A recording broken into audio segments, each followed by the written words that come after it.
Good afternoon, Way fam.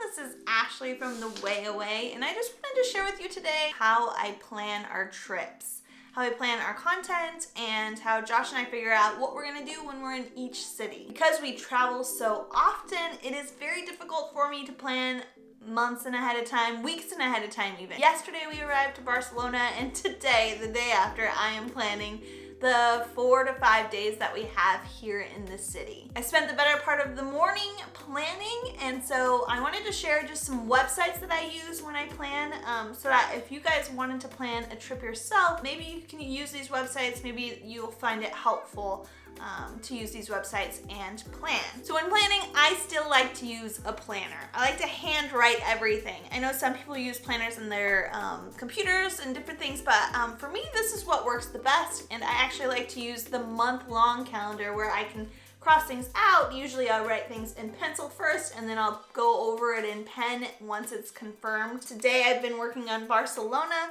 We have 4 to 5 days here. I've been going through writing on each day what kind of video plans that we need to plan to make, what we need to schedule for. I've also created a list of items, places, as well as food, different things that I've found while searching on these websites.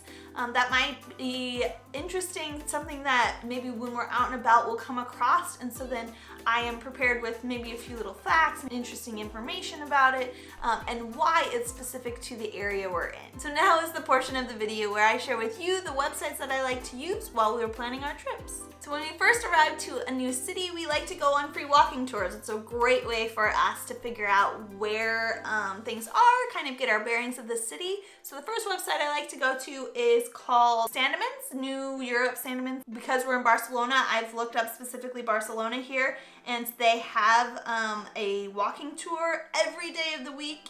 As well as the times, 10 a.m., 11 a.m., and 2 p.m. So earlier this morning, I booked our free walking tour. It's completely free, but I like to book them ahead of time just to ensure that I have a spot on these tours. Some of the larger cities, these tours get so many people going for the free walking tours, so I like to just ensure that I have a spot for myself. But it's $0 free, and that's one of our favorite things to do when arriving to a city. As well as Sandemans offers all these different tours, and I've definitely looked at them. I'm very interested actually in the Barcelona tapas experience, but this is totally not sponsored, just really like Sandemans, and we've had actually really great experiences with them, and so it's definitely one of the first things I do. One of the second websites that I go to is Couchsurfing. I like Couchsurfing because you get to know locals as well as other travelers. It's really cool for that kind of thing. We don't necessarily use it to find couches to stay on when we're in a city,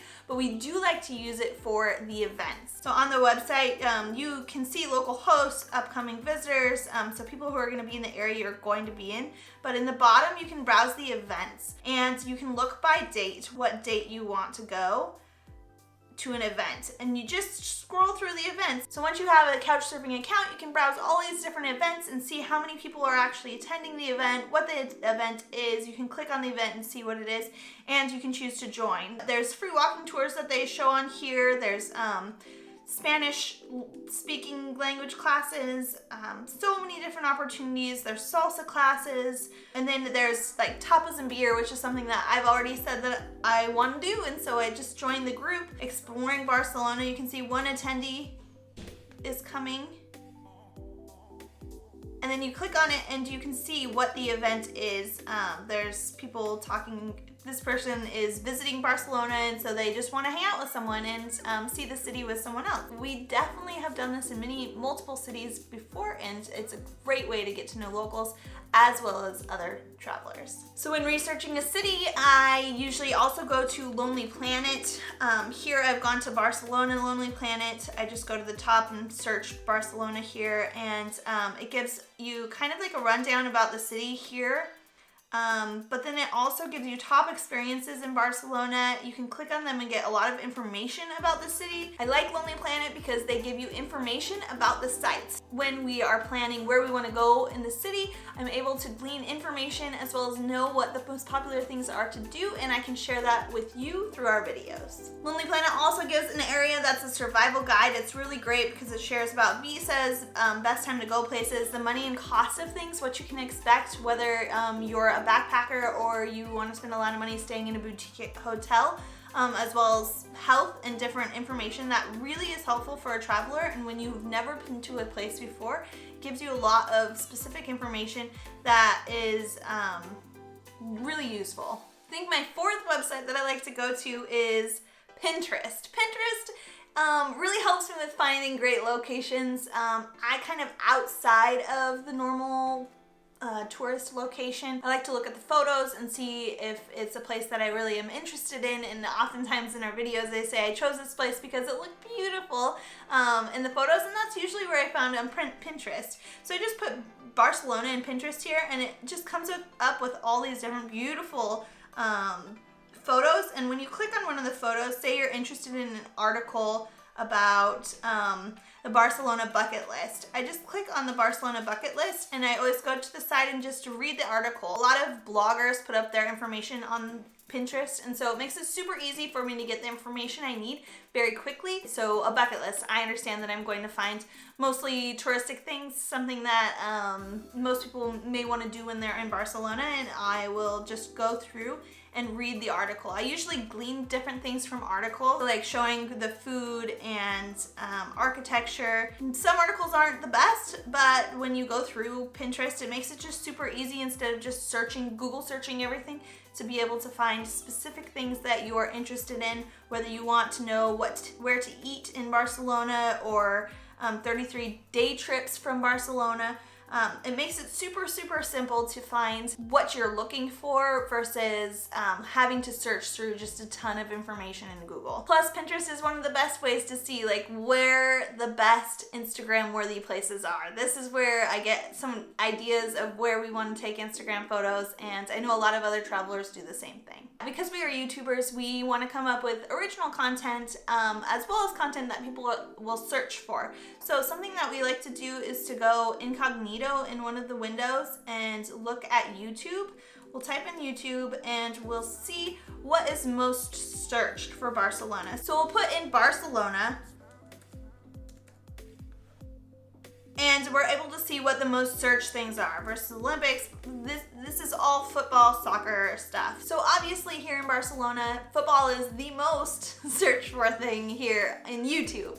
So we aren't that kind of channel. So let's just go a little more pointed towards what kind of content we do. So let's put in travel and see what comes up. So travel guide, travel video, travel blog, travel guide Expedia, travel diary, travel tips, travel Rick Steves. So these are the kind of things that will help us know what kind of videos we should go towards. What kind of videos are mostly searched when someone's looking for travel in Barcelona. This helps with our travel content, not necessarily like exactly what we want to do, but it helps us with knowing what kind of titles we need to come up with, what kind of things that you guys are interested or people who are searching for Barcelona are interested in. And lastly is Google. If I can't find information, or if I need to go through, say in Pinterest I found an article on places to eat, and I wanted to, in one article, and I wanted to confirm that those are good places to eat, then I'm gonna go to Google.